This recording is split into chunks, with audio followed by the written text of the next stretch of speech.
সঞ্জয় গুহ। উনি এসে হঠাৎ করে আমাদেরকে এরকম থ্রেট দিয়ে বলছে যে বাবাই কোথায়। এরা জয় শ্রীরাম ধ্বনি দিচ্ছে, ভারত মাতা কি জয় বলছে। তাদের কাছ থেকে আমরা মার খেয়েছি। বাইরে থেকে 15-20 জনকে ডেকে নিয়ে এসে ভেতরে ঢুকে মেরেছে। সনৎ চ্যাটার্জিকে অ্যাটাক করা হয়। ওই সমাজ বিরোধী দিয়ে ইন্ডাস্ট্রি চলে না।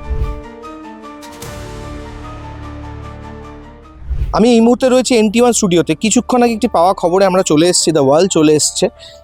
যে কারণে আমরা এখানে আসলাম সেটা হচ্ছে যে একটা অভিযোগ, হাসান এবং নিরুপম ম্যানেজার্স গিল্ডের সেক্রেটারি এবং অ্যাসিস্ট্যান্ট সেক্রেটারি, তাদের বিরুদ্ধে একাধিক অভিযোগ ঘনীভূত হয়েছিল যে তারা অনেকজনকে কাজ করতে দিচ্ছে না, টাকা নয়ছয়ের বিষয়।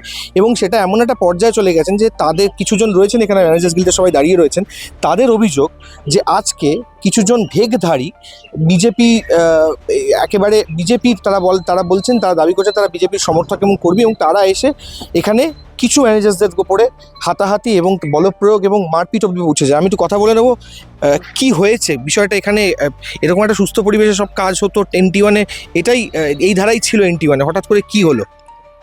যথেষ্ট ভালো পরিবেশ আমাদের ছিল এখানে।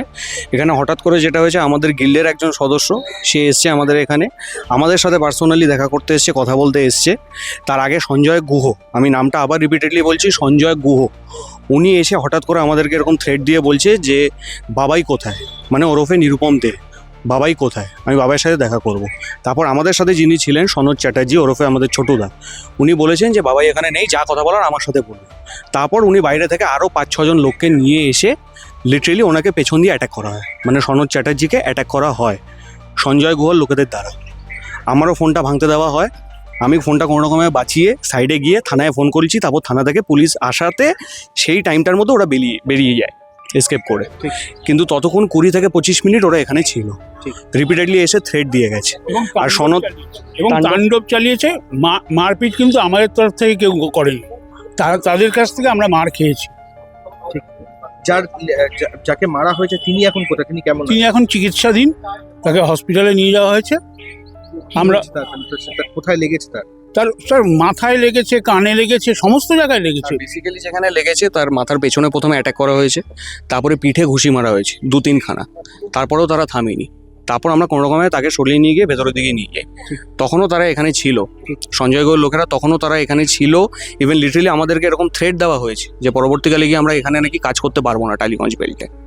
একাধিক তো অভিযোগ উঠেছে হাসান দা এবং তার সঙ্গে সঙ্গে নিরুপম দার বিরুদ্ধে, যে টাকা নয়ছয় থেকে শুরু করে অনেকজনকে কাজ পাচ্ছে না। এটা কিন্তু একের পর এক তারা বিবৃতি দিচ্ছেন, মানে একাংশ ম্যানেজার্স গিল্ডেরই একাংশ। সেইটা নিয়ে তোমার কি মনে হয়? যারা বিবৃতি দিচ্ছেন সঞ্জয় গৌর কথা বলছেন, তাই তো?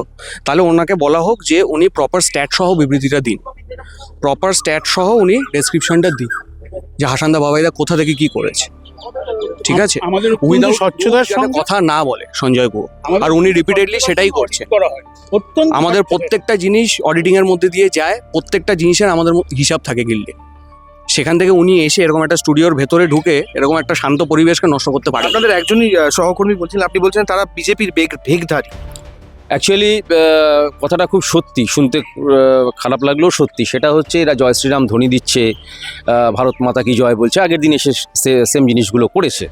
তা আমার কথা হচ্ছে যে মাননীয় মুখ্যমন্ত্রী থেকে শুরু করে আরও যারা আছেন বিজেপি, তারা কিন্তু বলছেন কোথাও কোনো অশান্তি হবে না, করা যাবে না। তাহলে বারবার কেন তারা এই লোকগুলো ঢুকে এই জিনিসগুলো করছে? তার মানে এরা কাউকে, প্রশাসনকেও পাত্তা দিচ্ছে না, প্রশাসনকেও সমীহ করছে না, এবং এই ধরনের কাজগুলো করে যাচ্ছে। আজকে দাঁড়িয়ে এই ছেলেটিকে অকারণে মেরেছে, সানগ্লাস ভেঙে গেছে, এই দেখুন তার মেডিকেল রিপোর্ট, এই বাঙ্গুর হসপিটাল থেকে দেখিয়ে এই ঘড়ি ভেঙে গেছে, আমার ঘড়ি ভেঙে গেছে, এক্ষুনি জাস্ট এই ঘন্টাখানেক আগের ঘন্টাখানেক। প্রথমে এসে খুঁজছে হাসান কোথায়, তারপরে এসে খুঁজছে বাবাই কোথায়। ও বলেছে জানি না, এই জানি না বলেছে, বাইরে থেকে 15-20 জনকে ডেকে নিয়ে এসে ভেতরে ঢুকে মেরেছে।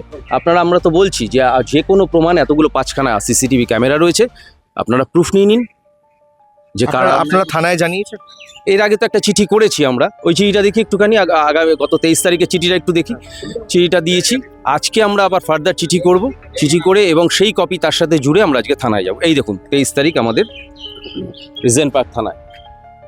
ঠিক, কি মনে হচ্ছে, কি মনে হচ্ছে যে এটা থেকে পরিত্রাণ পাওয়া যাবে পরে? প্রশাসন যেভাবে কাজ করছে আমার মনে হয় আমরা এটার সুনির্দিষ্ট সমাধান অবশ্যই পাবো, কারণ মানে ওই সমাজ বিরোধী দিয়ে ইন্ডাস্ট্রি চলে না, এরা সমাজ বিরোধী, এরা আজকে ভেতরে ঢুকে মারছে, কালকে রাস্তায় বেরোলেও মারবে। আমরা এই ভয় পেয়ে, এবং এর যে টোটাল যেটা আমাদের লেখা রয়েছে সেটাই লেখা রয়েছে যে আজকে এটা নয়, সরি মাফ করবেন, এই এই যে যেটা রয়েছে এটা আমরা লিখেছি যে আমরা আজকে মানে স্টুডিও প্রেমিসেসের মধ্যে আমরা ভয় পাচ্ছি যে বাইরে এরা আমাদের কি করতে পারে যখন তখন। আমরা তো মারপিট করতে আসিনি, আমরা তো কাজ করতে এসেছি, আমাদেরও সন্তান সন্ততি আছে, মা বাবা আছে প্রত্যেকের, আজকে যদি এর একটা কিছু হয়ে যেত তার দায় কে নিত? Thank you. বুঝতেই পারছেন যে এই NT1 স্টুডিও যেখানে এত কলাকুশলী থেকে শুরু করে ম্যানেজার্স, টেকনিশিয়ান, এটা একটা সমারোহ আর কি। এখানে প্রত্যেকদিন কাজ হয়, কিন্তু এর মধ্যেও ম্যানেজার্স গিল্ডের কিছু একাংশ তাদের দাবি তারা নিরাপত্তাহীনতায় ভুগছে কর্মক্ষেত্রেই। এই নিয়েই তারা FIR থেকে শুরু করে যে করা হয়েছে একেবারে থানায়। ঠিক কী হতে পারে এর পরবর্তী পদক্ষেপ সেই দিকে চোখ থাকবে। আমার সঙ্গে ক্যামেরা সৌপ্তিক আর আমি শুভঙ্কর, দ্য ওয়াল।